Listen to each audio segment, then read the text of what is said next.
우리의 생활은 문학과 떼놓고 생각할 수 없습니다. 인간과 그의 생활을 그리는 문학. 바로 그것을 통해서 우리는 걸어온 길을 돌이켜보고 걸어갈 앞길을 그려봅니다.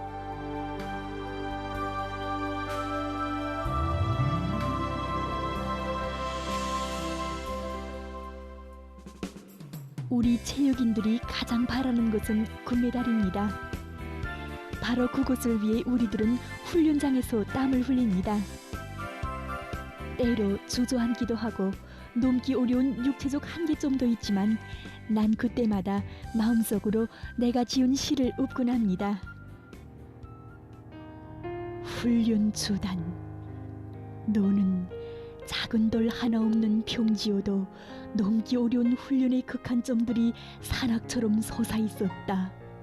생명을 위협하는 사나운 파도가 쉼없이 나의 의지를 시험했다.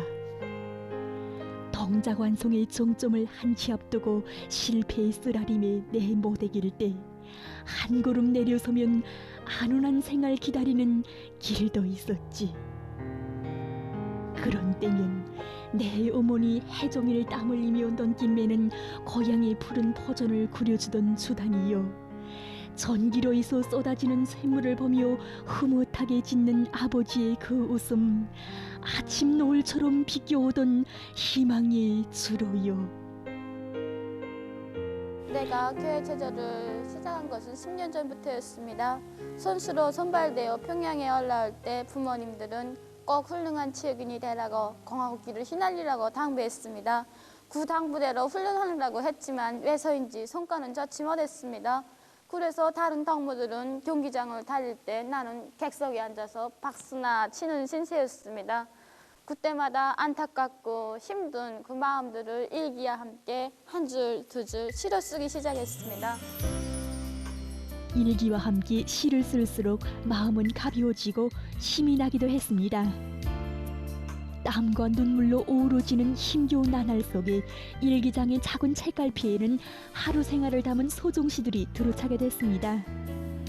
그때부터 나의 체육 주로에는 내 심장의 노래가 조용히 울려 퍼지게 됐습니다.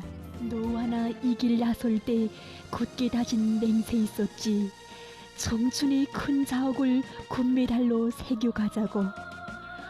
아, 길이요, 우리의 훈련 길이요, 순결한 양심을 바치며 새겨갈 위훈의 길이요.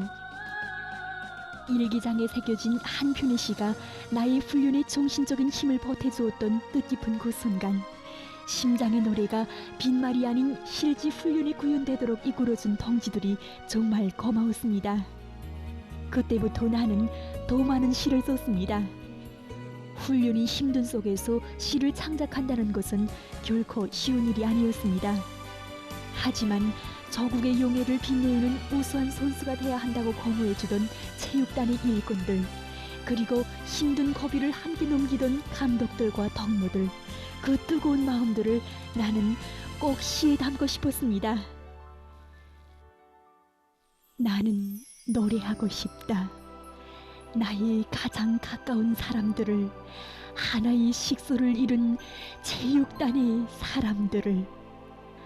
고마워 머리 깊이 숙였소라. 공화국이 휘날리는 그 순간이 정령 소중해. 인생의 전부를 우리에게 바치는 이들이기에 이 나라 체육인의 정신과 풍모를 지니지 못하면 이 나라 체육인의 본분을 다할 수 없기에 보잘것없는 포종이 아니라 그렇게 웅심 깊게 나를 다잡아준 그 마음에.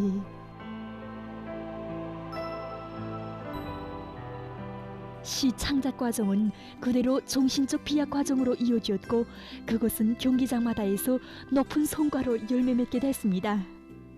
나는 더욱 분발해서 여러 차례의 국내 경기들에서 금메달을 쟁취했으며 아시아 교회 체조 선수권 대회 혼성 2인 조용 경기에 참가해서 남홍색 공화국기를 세계의 하늘가에 휘날렸습니다. 나는 성공의 기쁨도 실패의 괴로움도 모두 시와 함께 나누며 보답의 주로를 달렸습니다. 나는 체육인으로서 말하고 싶습니다. 금메달을 향해 달리는 우리 체육인들의 생활이 그대로 시고 노래입니다.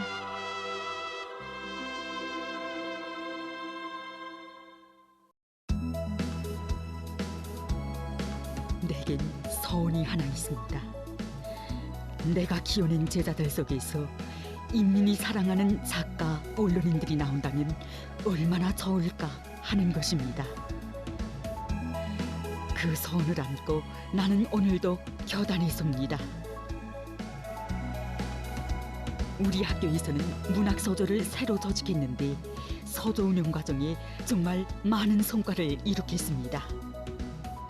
학생들 속에서 일기 쓰기를 정상화하고 일기 내용에서 정자를 잡아가지고 동요 동시를 쓰게 하였더니 특색 있는 시를 아주 잘 쓰는 것은 물론이고 초급중학교 국어교재에서 제시된 여러 가지 형태의 이 글짓기를 쉽게 하였습니다. 평상시 책을 많이 읽고 매일 일기를 쓰며 시짓기를 즐겨하는 학생들을 보면 감정 정수가 풍부하고 창조력과 사고력, 웅변 능력이 높았습니다. 우리 서조의 박세원 동무입니다. 동시 꽃 속에서 살지요를 창작했습니다. 하루는 제가 수학 문제 풀이를 잘해서 10점 맞은 자랑으로 일기를 쓰려고 일기장을 펼쳤습니다. 그런데 민들레 한 10장을 마주하고 보니 민들레 꽃이 웃는 것 같았고 해바라기 문수피를 찍어보니 해바라기 꽃이 웃는 것 같았습니다. 민들레 학습장에 10점꽃 피어갈 때면 선생님은 날 보고 말씀하셔요. 민들레꽃처럼 내가 정말 곱대요. 해바라기 연필 꼭 쥐고 꽃글자 써나갈 때면 우엄마 날 보고 말씀하셔요. 해바라기처럼 내가 참말 곱대요. 그래요, 정말 그래요. 나는야 꽃 속에 사는 것만 같아요. 이렇게 학생들은 일기 쓰기를 통해 문학의 세계에 흥미를 가지게 되었고 생활 속에서 찾아진 소재를 가지고 창작한 시들은 아동문학 잡지를 비롯한 여러 출판물들에 실렸습니다. 그리고 자기들이 창작한 작품에 대한 합평회와 시랑성 발표 모임을 자주 조직하는 과정에 문학적 재능만이 자란 것이 아니라 조국의 사랑에 보답하려는 애국의 마음도 함께 자라게 되었습니다. 나는 문학을 가르치는 교원으로서 얘기하고 싶습니다. 문학을 지향하는 우리 학생들의 가슴마다에는 아름다운 꿈이 있습니다. 난 앞으로 기자가 되고 싶습니다. 난 영화문학 작가. 난 시인이 되고 싶습니다. 나우린 심장들이 쓴 작품들은 새싹에 불과합니다. 그 싹을 지켜주고 꽃 피워주는 것이 바로 우리 교육자들과 부모들의 임무입니다. 작은 싹이 고목으로 자랄 때 나의 소원도 꼭 이루어질 것입니다. 내 조국 땅 그 어디서나 볼 수 있는 참된 모습들, 어딜 가나 들을 수 있는 따뜻한 사랑의 이야기들. 그 모두를 시나 소설을 비롯한 문학 작품에 담는다면 우리의 생활은 또 얼마나 아름다워지겠습니까?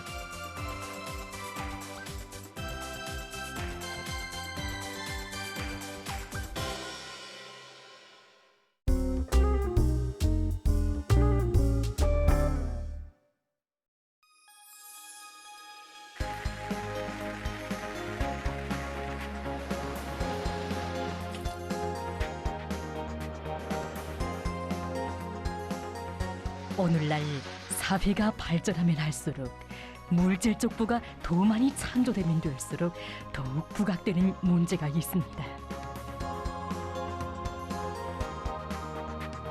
그것이 바로 절약입니다.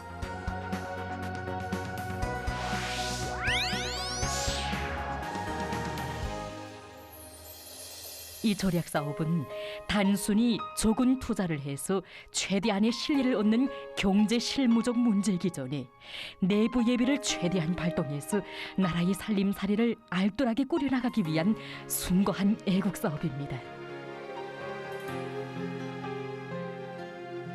누구나 한마투의 전기, 한 그램의 석탄, 한 방울의 물도 아껴 쓰는 것을 생활화 습성화해야 합니다. 일꾼들부터가 절약 정신, 절약 기풍을 체질하는 것이 중요합니다. 모든 사업과 마찬가지로 과학기술에 절약의 열쇠가 있습니다. 절약의 가장 큰 예비는 과학기술에 있다는 관점을 가지고 대중적 기술혁신 운동을 힘있게 벌여서 기술혁신 성과들을 제때에 받아들여야 합니다. 전체 인민이 절약 사업에 한 사람같이 떨쳐나서야 합니다. 절약의 예비는 생산 단위이든 비생산 단위이든 가정과 일터 그 어디에나 있습니다.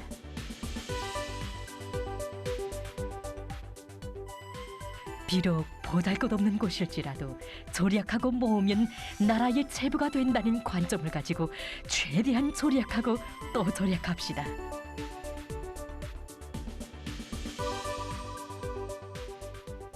절약은 결코 일시적인 부족을 해결하기 위한 임시적인 방책이 아닙니다.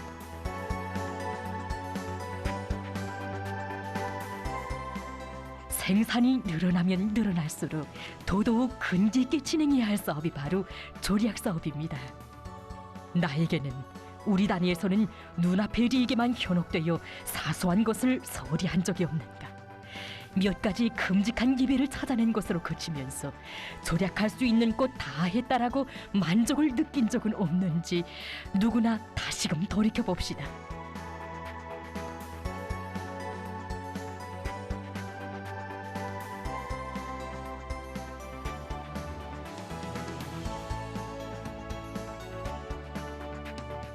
절약 사업에는 큰 것과 작은 것이 따로 없으며 만족이란 있을 수 없습니다. 절약은 곧 증산입니다.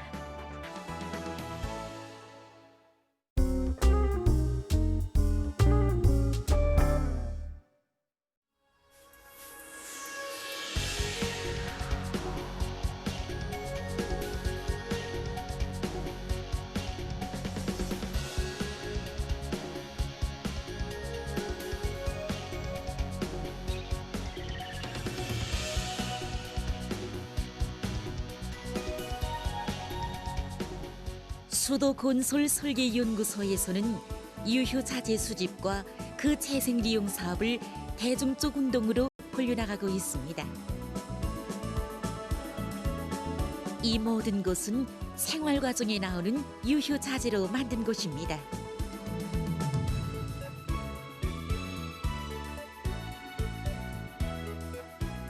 이 사무실의 벽장식도 유효자재를 이용한 것입니다.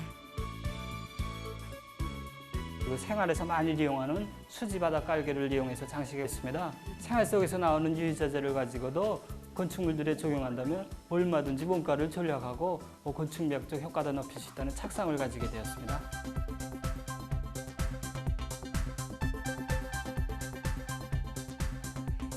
치끌모와 큰 산이라고 사도지 자투리도 이렇게 효과적으로 이용됩니다.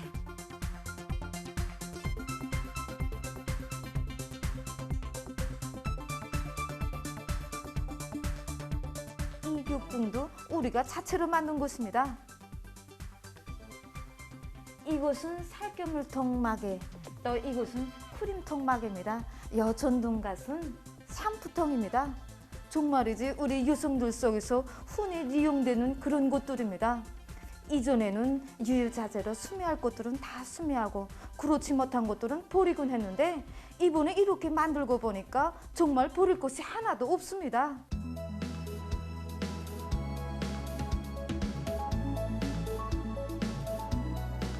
연구소의 모든 동무들이 이 전략감을 얼마나 효과적으로 이용하는지 모릅니다.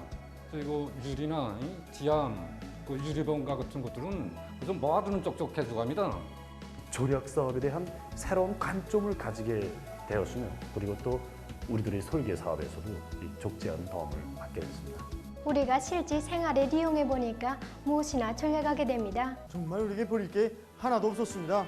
모든 게 다 보물이었습니다. 누구나 이들처럼 나라 살림살이의 주인이라는 자각을 안고 무엇이나 귀중히 여깁시다.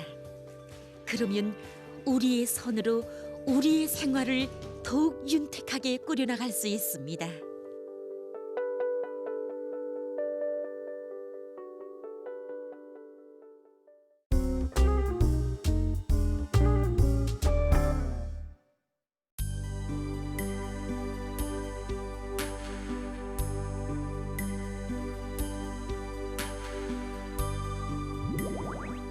지금 세계적으로 오미크론 변이비루스 감염자가 급증하면서 이 변이비루스에 대한 새로운 연구 결과들이 연이어 발표되고 있습니다. 일각에서는 오미크론 변이비루스 감염으로 인한 첫 증상이 나타날 때에는 항생제를 사용하지 말아야 한다고 하고 있습니다. 첫 증상이 나타날 때에는 항생제를 사용하지 말아야 한다고 합니다. 그것은 오미크론 변이비루스로 인한 감염이 델타 변이비루스나 다른 변이비루스들보다 쉽게 경과하는 것과 관련됩니다. 대체로 첫 증상은 열나기인데 이것은 비루스 감염으로 인한 열나기이기 때문에 항생제는 사용하지 말아야 합니다. 그러나 비루스 감염으로 인체의 면역력이 떨어져서 세균에 의한 감염이 재차 온다면 그때에는 전문 의사의 지시에 따라서 항생제를 써야 합니다.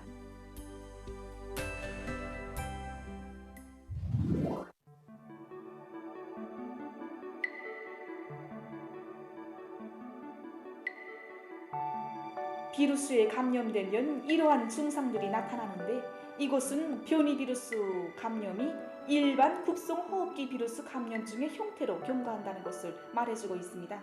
이런 증상들이 나타나면 즉시 대증요법으로 치료를 해야 합니다.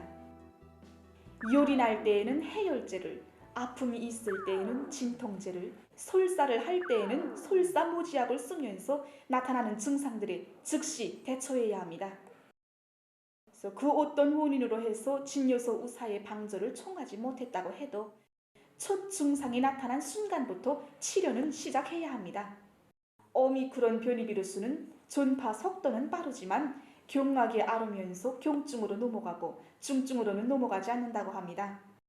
따라서 사람들은 자신들에게서 나타나는 증상들에 대해서 겁을 먹지 말고 심리적 안정감을 가지고 치료에 임하는 것이 무엇보다 중요합니다. 체온이 38도 이상으로 올라갔을 때에만 해열제를 사용해야 하며 일단 37도 이하로 내려가면 해열제 사용을 금해야 합니다. 해열제는 열은 떨구지만 인체에는 좋지 않은 영향을 줍니다. 인체는 37도 이하의 열에는 얼마든지 견딜 수 있기 때문에 한도에 이르면 사용을 금해야 합니다. 이와 함께 소금물로 목 함수와 코 세척을 자주 하는 것이 좋습니다. 생활 습생도 잘 지켜야 합니다. 소화되기 힘든 음식들, 특히 구운 요리와 기름진 음식, 조림을 삼가하며 비타민 C가 풍부한 과일과 남새들을 많이 섭취해야 합니다. 시금치와 배추, 군대 등은 놀라운 항산화 작용과 염증 치료 작용을 하는 것으로 해서 회복 치료에 도움을 준다고 합니다. 또한 물을 많이 마시는 것이 좋습니다. 감염 초기 고열이 나면 환자의 몸에서는 많은 수분이 빠지게 되는데 이때 탈수 현상이 나타나지 않게 물을 자주 마셔야 합니다. 하루 8 내지 10거프 2리터 정도의 물을 마시면 좋습니다.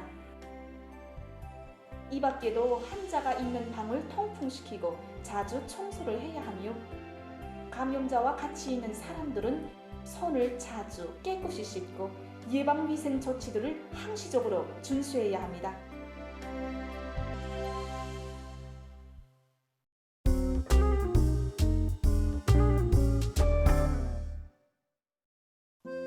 묻꽃들이 다지는 늦은 가을까지도 청신하게 오래도록 피어서 사람들에게 유다른 정서를 안겨주는 코스모스. 소박한 색깔과 독특한 모양새로 사람들에게 유다른 정서를 안겨주는 코스모스는 그 품종이 늘어나고 있습니다.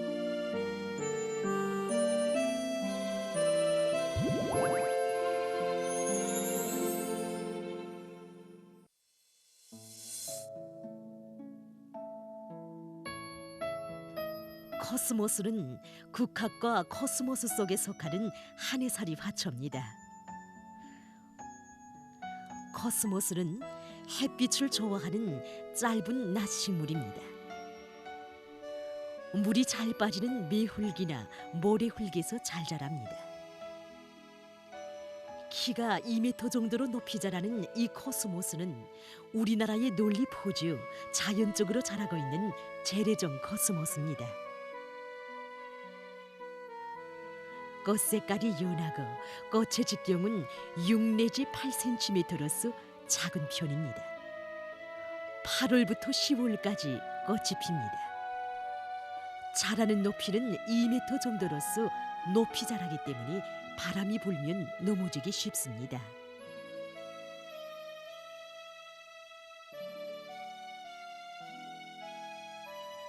이 코스모스들은 새 품종의 코스모스들입니다. 꽃 직경이 9 내지 12cm로서 재래종에 비해서 꽃잎이 거의 2배나 크며 꽃 색깔도 선명합니다. 5월 말부터 소리가 내릴 때까지 오랜 기간 꽃이 핍니다. 보통 40 내지 60cm 정도의 높이로 크게 자라지 않기 때문에 빗바람이 불어도 잘 넘어지지 않습니다. 이처럼 새 품종 코스모스들은 오랜 기간 꽃이 피며 꽃 색깔이 다양하고 선명할 뿐 아니라 꽃 모양이 크고 아름다워서 관상적 가치가 높습니다. 새 품종 코스모스는 토양을 크게 가리지 않으며 병해충에 대한 피해를 거의나 받지 않습니다. 비료에 대한 요구성도 낮아서 우리나라 그 어디서나 쉽게 재배할 수 있습니다. 새 품종의 코스모스를 재배하면서 꽃의 색깔과 모양 그리고 자라는 높이 등 그 품종적 특성을 유지하는 것이 중요합니다.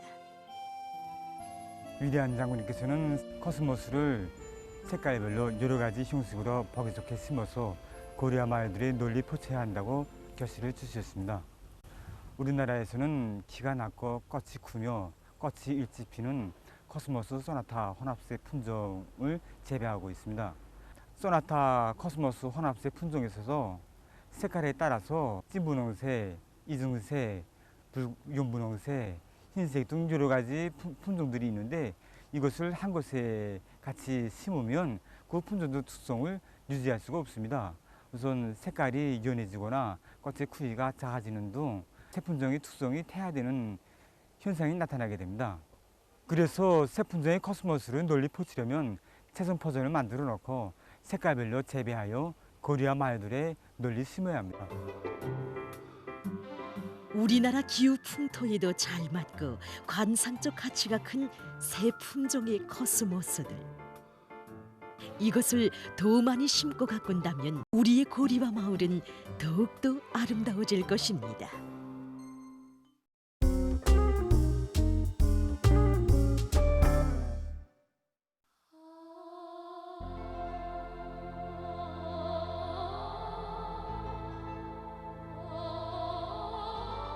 평범하지만 결코 의례사롭지 않은 우리 생활입니다. 사람들 모두가 한 집안 식솔처럼 서로 돕고 위해주며 화목하게 사는 사회주의 내 나라에 또 하나의 아름다운 이야기가 꽃피나 사람들을 감동시키고 있습니다.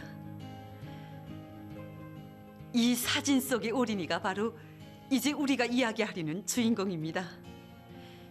이름은 김복희. 아버지 어머니의 사랑을 독차지하며 자라던 그는 태어나 석 달이 되던 어느 날 원인 모르게 다리를 쓰지 못하게 됐습니다. 한 해 두 해 나이를 먹을수록 안전뱅이가 된 딸의 모습을 보는 어머니의 마음은 쓰리고 아팠습니다. 예로부터 김병에 허자가 없다지 않았습니까? 저도 저희 딸 복희 다리가 저런 걸 알아서 너무 가슴 아프게 생각해서 이리저리 많이 떼다녔지만 결국에는 주저앉고 말았습니다. 야, 이젠 복희는 가망이 없구나. 복희는 이젠 영영 장애자로 일생 다리 젊어 다녀야 되겠구나. 앞으로 복희인데 어떤 운명이 차려질까. 이렇게 위구심도 가지게 됐고 가슴 아프게 항상 그저 가슴 아픈 생각이 머리에 꽉 차 있었습니다. 그래서 저는 부모로서도 정말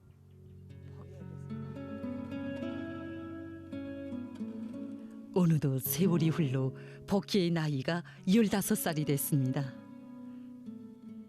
그때 복희 소녀의 모습을 보며 못이기던 한 사회 안전원이 있었습니다. 그가 바로 함흥시 사포구역 안전부 안전원 강진혁 동무였습니다. 2017년 5월 10일 나는 오늘 집사람과 함께 걸어가다가 회상구역 정송동 골목길에서 한 소녀를 보게 되었다. 이 길을 오갈 때마다 언제나 한자리에 못 박힌 듯 앉아만 있는 소녀. 새처럼 날아 해도 성차지 않을 꽃망울 같은 소녀가 불구자라는 것을 알았을 때 난 가슴이 막 미어지는 것만 같았다. 날고 싶어하는 복희의 아름다운 꿈을 내가 찾아주어야 한다. 나를 지지해주는 아내가 고맙다. 온 세상을 다 뒤져서라도 복희의 다리를 찾아주자. 걸음마도 떼기 전에 불구가 된 애어린 소녀의 순진한 눈동자가 그를 올려다보고 있었습니다. 꼭 자기에게 감겨들며 음성을 부리는 고향의 여동생 같아 그의 마음은 괴롭기만 했습니다. 강진혁 동무는 자기의 충북 수첩에 복희를 일도 세우기 위한 사업 계획을 하나하나 세워나갔습니다. 하루 이틀도 아닌 근 5년 세월을 하루와 같이. 2017년 5월 15일 오늘 복희를 데리고 시인민병원으로 갔다. 진단은 명백하나 치료 불가능이라는 것이었다. 정형외과 병원에 저도 역시 복희의 다리를 고칠 수 없다고 한다. 안타깝다. 2017년 5월 20일 오늘 임상의학연구소 김성철 실장과 협의하였다. 희소식이다. 회복 증례가 수십 명이나 된다고 한다. 우리 복희가 다리를 찾게 되었다. 이렇게 깊어진 혈연의 정이었습니다. 그 정이 한치라도 멀어질까봐 강진혁 부부는 복희를 둘쳐업고 집으로 왔고 근 5년 세월을 하루와 같이 친혈육이 돼서 결코 말처럼 쉽지 않은 사랑과 정을 고스란히 깡그리 바쳤습니다. 우리는 오늘 잊을 수 없는 5년 전의 그날 강진혁 부부가 그 평범한 노동자의 딸을 업고 고른 캄캄한 그 밤길에 마음을 얹어보게 됩니다. 정말 그 누가 지어낼 수도 또 흉내낼 수도 없는 우리 시대 인간들의 고귀한 참모습 속에 복희는 세상에서 가장 아름다운 처리로 다시 태어나고 있었습니다.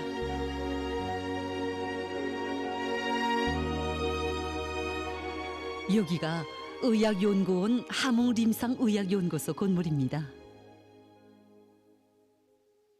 우리가 김복희 환자를 알게 된 것은 지금으로부터 한 5년 전이었다고 생각됩니다. 그때 환자의 상태는 말이 아니었습니다. 환자는 선천성 고관절 탈구로 허리 변형이 심하게 왔으며 또한 그것으로 고민하던 스트레스가 와서 전신 상태도 매우 나빴습니다. 그러던 어느 날 이 사포구역 안전부 안전원 강진혁 동무의 부부가 환자를 업고 와서 입원도 시키고 수술 입회도 하면서 수술이 끝난 다음에는 밤새 환자의 곁에서 떠나지도 않고 환자가 입맛이 떨어졌을 때는 영양가 높은 식사도 해오고 보약까지 지어주면서 국진이 간호해 주었습니다. 그래서 우리 의사들은 환자와 이 강진혁 동무의 부부가 언니 아니면 오빠겠지 이렇게만 생각했습니다. 후에 알게 되었는데 이들은 환자와 아무런 인연도 없는 정말 남이었습니다. 남이. 지나가다가 복희를 보고 너무도 가슴이 아파서 환자를 업고 와서 이렇게 수년 세월 자기를 바친다는 겁니다. 자식 하나를 키우는 데 드는 어머니 수고를 논할 때 사람들은 흔히 오만공수라는 말을 씁니다. 이 말과 더불어 강진혁 동무의 아내인 주옥별 동무에 대해서 우리가 오늘 특별히 말하고자 하는 것은 복희를 등이 업고 집으로 돌아오던 5년 전 그는 아직 아기도 낳기 전인 새색시였다는 것입니다. 그 새 아기가 쉬는 살림이었지만 하루 저녁 다 큰 복희를 아기처럼 업고 왔을 때 사람들은 놀랐다고 합니다. 그리고는 새살림 도구들을 갖추기에 앞서 복희의 치료에 좋다는 약이며 영양음식, 욕창이 올세라 두툼한 이불을 마련하고 머리도 감겨주고 초치도 해주며 금이야 어기야 오만공수를 바쳤으니 그 나날에는 때로 선맥이 풀릴 때도 눈물도 있었습니다. 2차 수술을 받았던 2년 전 어느 봄날의 새벽이었습니다. 마취가 풀리기 시작하면서 전 병통에 시달렸습니다. 간호원을 불러야겠는데 강진혁 아저씨와 교대로 며칠 밤을 꼬박 새우다가 깜빡 잠이 든 옥별 언니를 차마 깨울 수가 없더군요. 그래서 한번 혼자 움직여볼까 하고 생각하고 시도하다가 그만 침대에서 나뒹굴면서 창외 고정장치가 다 빠져 피가 흘러내리고 골무면서 재수술을 받지 않으면 안 됐습니다. 그날 옥별 언니는 절 품에 안고 온 밤 울었습니다. 넌 내가 친혈육이 아니라는 거지. 전 그날 처음으로 언니를 저도 모르게 엄마라고 불렀습니다. 그렇습니다. 복희는 절대로 남이 아니었습니다. 나가 아니라 우리라는 말이 대명사처럼 불리우는 고마운 사회주의 제도에서 사는 한식설이었습니다. 이제는 복희가 강진혁, 주옥별 동무들의 사랑 속에 국한되어 있는 한 가정의 복희만이 아닙니다. 온 마을, 온 연구소, 아니 사포구역 안전부 전체 일꾼들과 사회안전원들의 뜨거운 사랑과 관심 속에 나날이 행복해지는 복받은 처녀 모두의 복희로 됐습니다. 그 후도 없고 인종 많은 사람들을 속에 안기어 처녀는 드디어 오늘 첫 걸음마를 떼게 됩니다.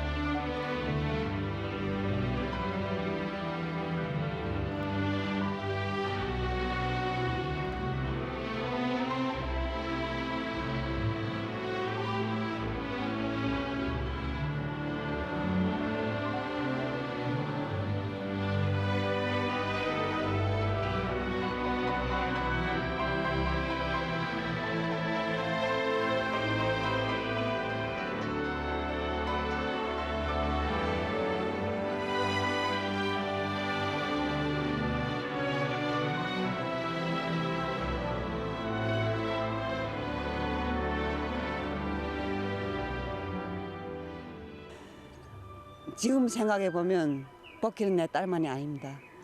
복희 곁에는 부모가 돼주고 언니, 오빠가 돼준 사람들이 수없이 많구만요. 나는 자다가도 일어나서 복희 다리부터 봅니다. 정말 이게 내 딸이 다리가 맞는지 그래 만져보면 똑같단 말입니다. 그전에는 불구가 돼서 동무들과 같이 휩쓸리지도 못하고 정말 저는 어머니로서 가슴 아팠습니다. 정말 이런 고마운 분들을 만나서 우리나라 사회주의 혜택을 받아서 장애자로부터 이제는 생기발랄한 얼굴로 남들과 똑같은 다리로서 대지를 할부하며 이제는 웃는 얼굴로 직장길에 출근하게 됩니다. 정말 복희 어머니로서 이 고마운 사회주의 제도에 군절을 드리고 싶습니다. 저는 이제부터 나라를 위해 훌륭한 일을 많이 하겠습니다. 우리의 주인공이 나비처럼 날아이고 있습니다. 복희입니다. 근 20년간 장애자로 영원히 걸을 수 없다던 불구자였다고 누가 감히 상상조차 할 수 있겠습니까?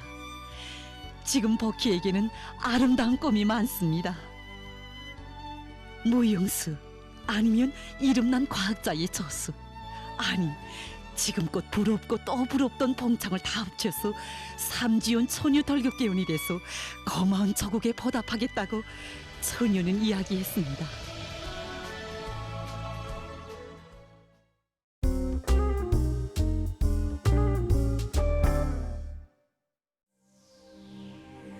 지구상에서 인류의 미래를 담보하는 자원들 중에는 지구의 환경을 보호하고 사람들에게 많은 혜택을 주는 중요한 자원의 하나인 습지 자원도 있습니다. 그럼 이 시간에는 중요한 환경 자원의 하나인 습지에 대해서 보기로 하겠습니다.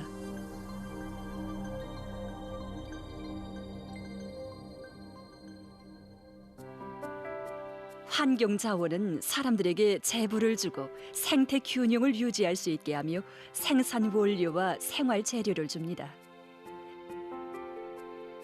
환경 자원을 보호하며 합리적으로 개발 이용하는 것은 세계의 지속적 발전과 인간의 복리 증진을 위한 중요한 사업으로 되고 있습니다. 이러한 환경 자원의 하나가 바로 동토대와 열대지방을 비롯한 지구상의 모든 것에 존재하고 있는 습지입니다. 습지는 한마디로 이 토양과 물이 접하는 이 과도적 구역입니다. 국제적 정의에 따르면 이 니탄지와 소택지, 그리고 이 강하천, 호수, 조수지, 이 바닷가, 간속지뿐 아니라 이 양어장과 논벌, 소금밭 등도 다 습지 범주에 속합니다. 다시 말해서 이 습지는 이 자연적인가 인공적인가 그리고 이 림시적인가 영구적인가에 관계없이 이 멈춰 있거나 이 흐르고 있는 물이 있는 지역과 또 이 썰물 때 깊이 6m를 넘지 않는 이 바다 연안 지역을 통틀어 말합니다. 국제적으로 습지를 크게 세 가지 부류, 즉 바다 연안 습지와 내륙지대 습지, 그리고 인공 습지로 나누고 구체적으로 42개 류형으로 갈라보고 있습니다. 습지는 물 자원을 제공하고 생물 다양성을 보호하며 기후를 조절하는 것과 함께 환경을 정화하고 사람들에게 문화생활 조건을 보장하는 등 지구 생태계와 환경 보호에서 중요한 역할을 합니다. 습지는 도시 생활에 필요한 물 수요를 충족시키며 물 순환, 지하수 보충 등 물 균형을 보장합니다. 그리고 물을 저축하고 배출하는 기능을 가지고 있는 것으로 해서 큰 물과 가물과 같은 물에 의한 자연 피해를 막아줍니다. 또한 습지는 열을 많이 흡수하고 소소히 내보내는 특성으로 해서 도시의 기후를 완만하게 해주고 물과 대기를 정화하는 환경 보호적 기능도 수행합니다. 도시에 있는 습지는 또한 도시 미화, 과학 연구, 휴식과 관광, 오락 등 문화적 측면에서도 매우 중요한 역할을 합니다. 다음으로 습지는 생물 다양성 보호에서 매우 중요한 자리를 차지합니다. 그것은 습지가 동식물이 살아가는 데 적합한 생태적 조건을 가지고 있어 여러 가지 야생 동식물들의 주요 소식지로서의 기능을 수행하기 때문입니다. 자료에 의하면 세계적으로 습지에는 물고기류, 연체동물, 파충류, 포유동물을 비롯해서 수많은 생물종이 서식하고 있으며 전체 생물종의 40% 이상이 습지의 의거에서 살거나 번식하고 있습니다. 습지는 물과 토양 보호, 기후와 물량 조절, 생물 다양성 보호 등 다양한 기능을 수행하며 기후 변화를 막는 데서도 적지 않은 작용을 합니다. 습지에서는 육지에 비해 볼 때 식물들이 무성하게 번성하는 것으로 해서 대기 중의 이산화탄소 함량을 줄일 수 있습니다. 일반적으로 식물은 비답성 과정에 대기 중의 이산화탄소를 흡수하고 산소를 내보냅니다. 지구상의 식물은 매해 4천억 톤의 이산화탄소를 흡수하고 2천억 톤의 산소를 내보내는데 여기에서 습지의 몫이 적지 않다고 합니다. 또한 습지의 비상이 높은 생물 생산력은 록색 경제 발전을 지향하는 세계적 추세와 지역 주민들의 생활 향상을 담보해주는 중요한 요인으로 되고 있습니다. 세계적으로 수십억 명의 사람들이 습지의 의거에서 생활하고 있으며 자연 환경이 인간에게 줄 수 있는利益 가운데서 습지가 차지하는 몫은 매우 큽니다. 자료에 의하면 자연 환경이 인간에게 줄 수 있는 이익을 100%로 볼 때 습지가 차지하는 몫은 45%에 달하며 세계적인 물고기 자비량의 3분의 2는 생태 환경이 보호된 습지와 연관돼 있다고 합니다. 이처럼 습지가 생태학적으로나 사회 경제적으로 상당한 가치를 가지는 귀중한 환경 자원인 것으로 해서 자연의 신장, 생명과 문화의 원천이라고 하는 것입니다.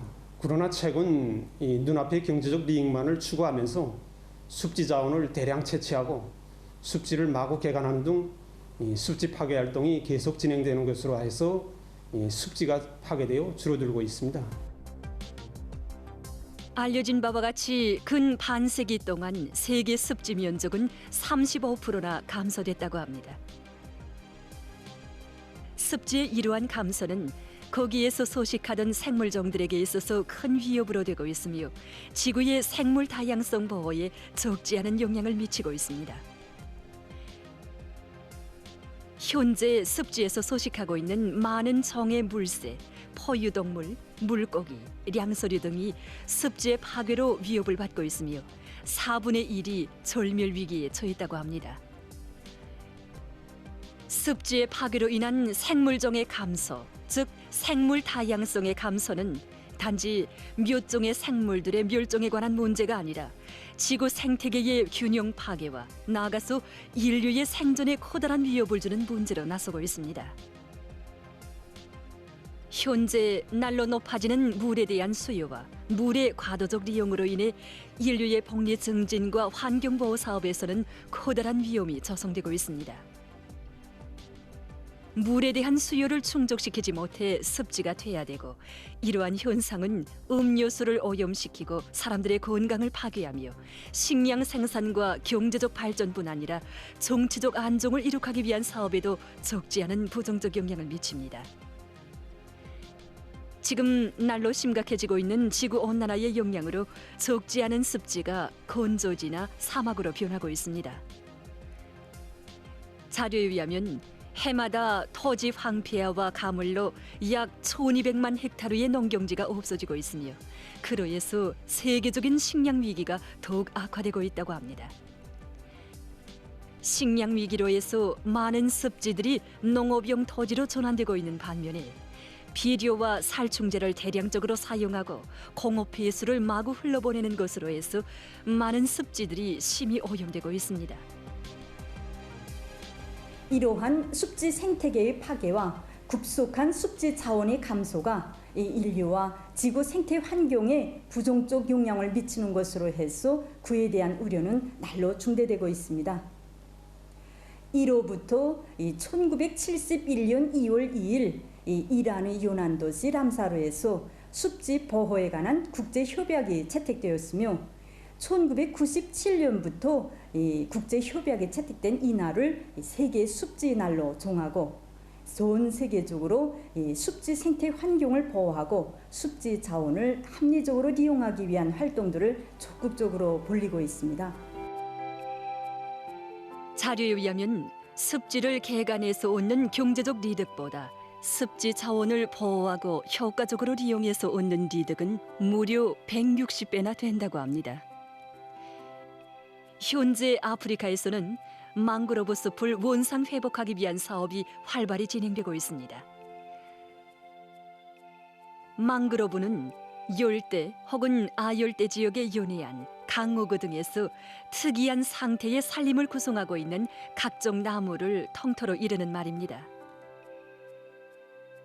지난 25년 동안 아프리카에서는 가물 현상과 산림 채벌, 건설로 인해서 토양 침식을 방지하고 습지 생태계를 증진시키는 데서 필수적 역할을 하는 망그로브 숲이 50만 헥타르나 없어졌다고 합니다. 국제사회의 노력으로 수천 헥타르의 망그로브 숲이 원상 회복돼서 지역 주민들의 생존에 큰 도움을 주고 있습니다. 최근 많은 나라들에서 습지를 보호하기 위한 대책을 세우는 것과 함께 인공적으로 습지를 조성하기 위한 사업도 진행되고 있습니다. 인공 습지는 인위적으로 만든 습지로서 료과 흡착, 침전, 이온 교환, 식물 흡수, 미생물 분해 등 자연 정화 능력이 아주 강한 특징을 가지고 있다고 합니다. 인공 습지는 크게 식물을 심은 인공 습지와 식물을 심지 않은 인공 습지로 나누며 소식하는 식물의 종류에 따라서 부유성 식물 인공 습지와 수중 식물 인공 습지, 물 흐름 특성에 따라서 자유 표면 흐름식 인공 습지와 잠김 흐름식 인공 습지로 나눕니다. 물 정화 효율이 높고 초기 투자와 관리 운영비가 비교적 적게 드는 것으로 해서 인공 습지는 규모가 그리 크지 않은 생활 오수 정화와 광산 폐수 정화뿐 아니라 하천의 생태 복원 등에도 널리 이용할 수 있다고 합니다. 강하천망이 점이라고 호수와 저수지, 간석지를 비롯한 습지들이 수없이 많은 우리나라에서도 습지 자원을 보호하고 지속적으로 이용해 나가고 있습니다. 현재 습지 보호를 위한 법적 기틀의 토대에서 습지 보호의 중요한 요인으로 되고 있는 산림 조성과 함께 습지 생태계 조사와 연구, 습지 보호구 설정과 관리, 습지 자원의 합리적인 이용 등 습지를 더 잘 보호하고 관리하기 위한 여러 가지 활동들을 벌여나가고 있습니다. 이와 함께 철새들의 주요 도중 체류지 서식지인 서해안과 동해안에서 철새들의 생태적 활동에 대한 연구 등 다양한 사업들도 진행하고 있습니다. 조사 자료에 의하면 세계적으로 희귀하거나 위기에 처해 있는 많은 종류의 철새들이 우리나라의 습지를 주요 서식지로 하고 있습니다. 철새들의 서식 환경에 유리한 조건들이 갖춰져 있는 동서해안의 넓은 면적의 습지들에서는 해마다 수백 종에 달하는 많은 철새들이 도중 체류하거나 겨울나이하고 있는데 물새류는 100만 마리 정도, 더여류는 약 70만 마리에 달합니다. 현재 우리나라에서는 세계적으로 중요하고 의의가 있는 주요 습지 지역들을 철새 및 습지 보호구로 선정하고 그 보호 관리를 강화하고 있습니다. 인류의 생존과 지속적 발전에서 없어서는 안 될 귀중한 자연 자원인 습지를 보호하는 것은 현 세대뿐 아니라 후대들의 복리 증진을 위한 매우 중요한 사업입니다.